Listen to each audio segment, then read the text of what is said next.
The year is 264 BC, and two superpowers dominate the Western Mediterranean.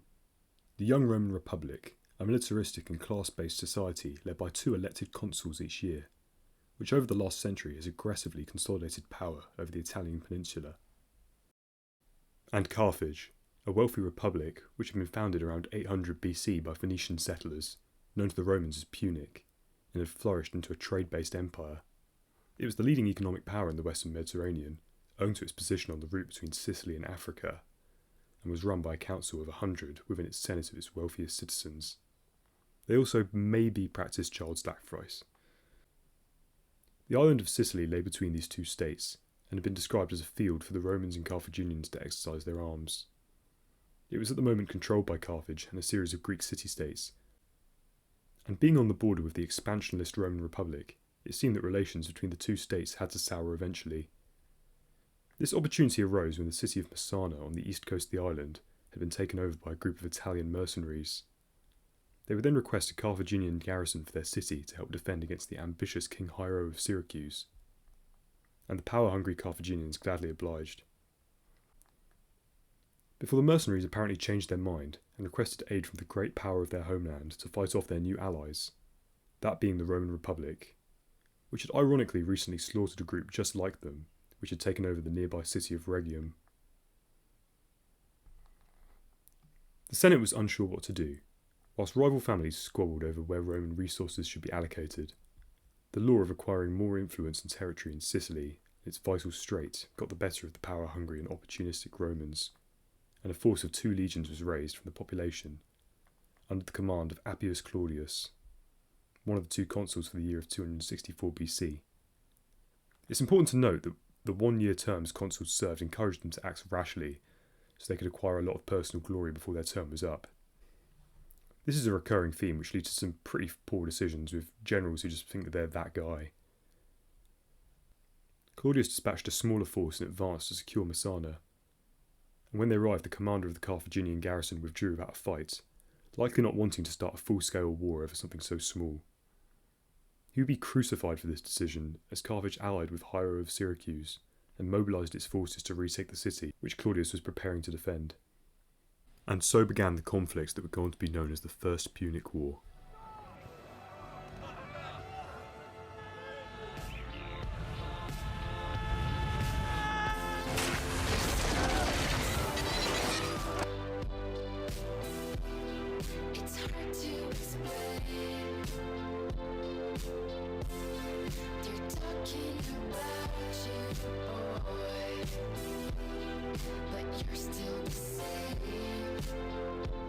As the Carthaginians and Syracusans mobilised outside the city, Claudius quickly defeated Hiero's unprepared forces, before turning to face the Carthaginian force and forcing them to retreat. The Romans attempted to force capitulation from Hiero, before wintering in Messana. The Romans began 263 BC by continuing to place pressure on Hiero by attacking his allies, eventually negotiating with the king, creating what would go on to be a very long-standing and fruitful alliance for the Romans and Hiero. The following year, the Carthaginian city of Agrigentum on the southern Sicily was besieged by the Romans, who, just like Caesar, created a double wall to both box in the garrison and keep out the relief force. After a siege, during which despite Hiero keeping the Romans well supplied, both sides were starving, and the Romans defeated the besieging Carthaginian army, allowing the force that they themselves were besieging to escape, leaving Agrigentum undefended. In an atrocity, the city was stripped of its wealth, and women and children were slaughtered along with the men. This built up resentment towards the Romans from other Carthaginian cities, and ensured more resistance. But Rome now controlled 2/3 of Sicily, but Carthage's impregnable strongholds on the western coast were only vulnerable from the sea, and that was their domain. But to answer this dilemma, the Romans found a wrecked Carthaginian ship, a massive quinquereme, and in 2 months they constructed 120 copies and raised 30,000 sailors, who they now trained to row on land, and this fleet sailed off to challenge the naval superpower. It didn't get off to a good start, when the Roman commander Scipio managed to get part of the fleet captured by a smaller force, before going on to win the first major encounter with Carthage. 145 ships were dispatched from North Africa to deal with the Roman fleet of 130, But the Romans knew that they couldn't compete at sea, so developed an ingenious invention, the corvus, a spiked bridge with which a ship could attach itself to an enemy ship, and then turning the naval battle into nothing but a land battle, the kind of fighting that the Romans excelled at. This was utilised at Mylae to great effect. And over the next 4 years, small skirmishes occurred to little effect, before in 255 BC, the Romans assembled a huge 350-ship invasion fleet to assault North Africa, led by the consul Regulus, and Carthage responded, intercepting them in the shadow of Mount Economus in southern Sicily, and 600 ships with 200 to 300,000 men took part in one of the largest naval battles in human history. So the Roman wedge formation took the bait of the Carthaginian feinted retreat, and left their transport ships undefended to an assault. However, despite being outmanoeuvred, the Roman front line managed to relieve their back line, and the invasion fleet was left mostly unscathed. They landed 50 miles south of Carthage, but the unprepared force was largely forced to withdraw, and a smaller force led by Regulus himself marched on the city. Defeating a Carthaginian force on the way, which foolishly fought in the hills where its elephants and feared Numidian cavalry were useless, and by the time they reached Carthage, envoys were suing for peace. However, Regulus demanded that Carthage abandon all of its Mediterranean islands, disband its navy and submit to Rome, and the envoys were forced to refuse this ridiculous demand. Are you serious? They had failed to surrender, and they had to rely on the small sliver of hope that they had, since news that a small Greek force, led by the Spartan general Xanthippus, was on its way to relieve the city. He would consolidate Carthaginian forces and prepare them to fight off the legions. They attacked Regulus's army. The general willingly gave battle as he was desperate to secure victory before the new consuls of the year relieved him. The Battle of Adis was a disaster for Rome. Their line was flanked by Carthaginian cavalry from both sides, whilst focusing on Xanthippus' war elephants at the front. The force was routed, and only 2,000 of the 1,500 Romans survived. To add insult to injury, they would then suffer one of the largest naval disasters in history, losing 100,000 men in a storm. The ruling members of Carthage would then kick out Xanthippus, as they feared him to be a political rival.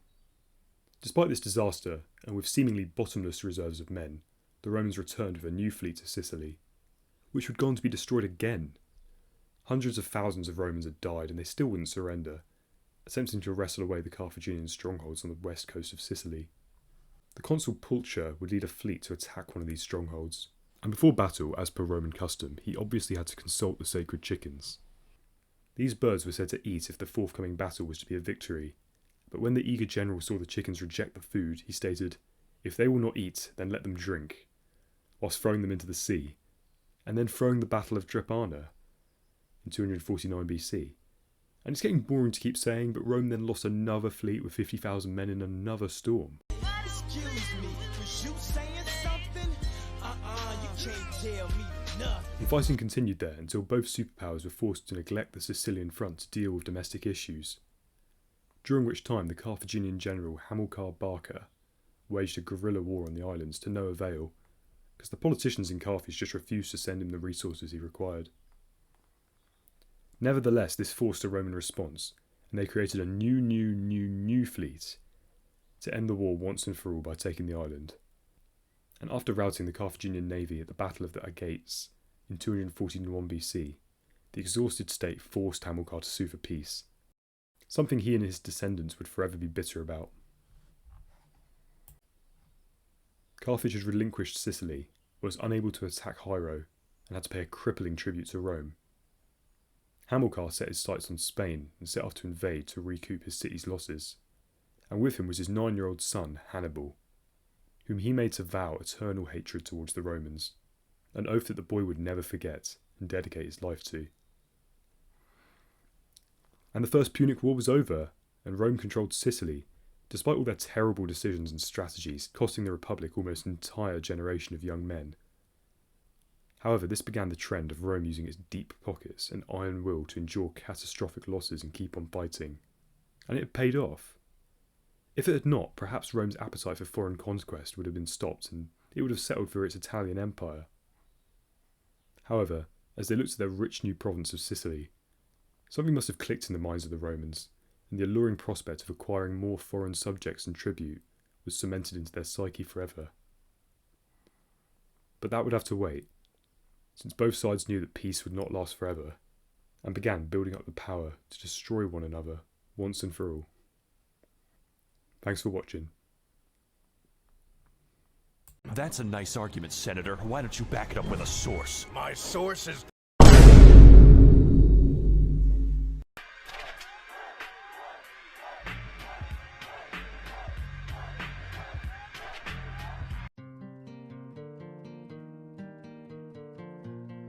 Hello, and welcome to the History of Rome.